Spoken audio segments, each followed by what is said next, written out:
You think you're going to beat Joe Burrow again or Lamar Jackson or any of the top quarterbacks? If you can't find a way to beat Anthony Brown, there is no way he comes back. It's not just Anthony Brown, though, because J.K. Dobbins. Yeah, if you can't be – I don't think – And I don't think that's a Stefanski thing. If he loses joint, he'll be definitely done after the year. Stefanski? But, yeah, you cannot lose to Anthony Brown. No way. Man. You got Deshaun Watson versus Anthony Brown.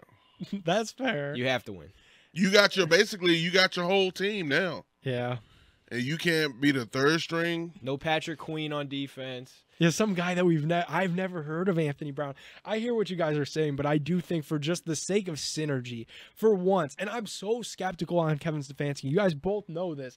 I am so skeptical of the guy, but I don't think just because he potentially loses to a guy named Anthony Brown that you could just say, okay, at the end of the year, this is it. This is over. What did you guys like to see first? Joe Woods be gone and get a new try at a new defense again, a new special teams coordinator, and then maybe see with a full normal offseason with no off-the-field drama that Stefanski and Watson could get right, because if they move on from Stefanski, I don't know where they go. And I'm not saying maybe it comes down from the top when we saying, like, when we see it on the field, like, I feel like we ain't got no vocal leaders out there.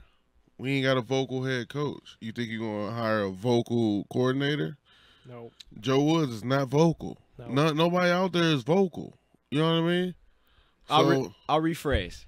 If they lose in a shootout and the defense looks bad, Stefanski will be fine. But if they lose to Anthony Brown, say 23-10 again, like this past week, or something like that, I mean, you just can't happen. I mean, how many times will the guy be allowed to shoot himself in the foot?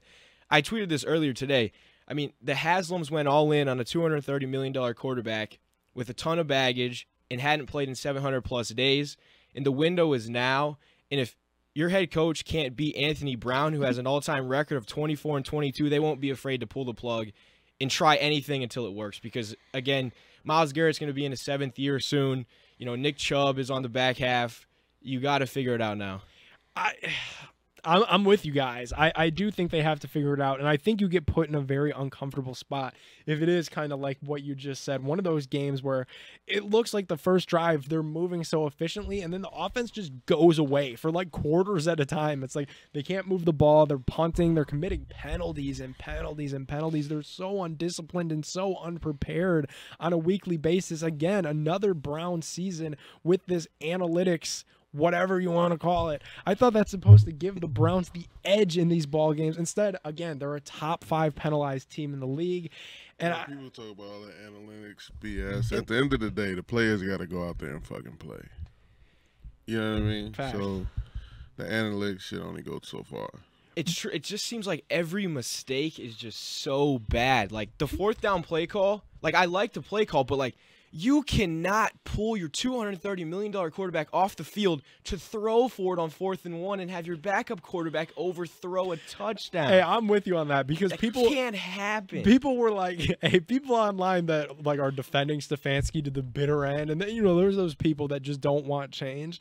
They're like, well, you can't get mad. It was a good play call because DPJ was open. You know who doesn't care? He was open. It was a bad throw. It was a good play call. You have to overthrow him with Deshaun Watson, not Jacoby Brissett. That just can't happen. Yeah, you have to know the situation. Well, the situation is when Jacoby in there, they always going to bring and sneak it. Yeah.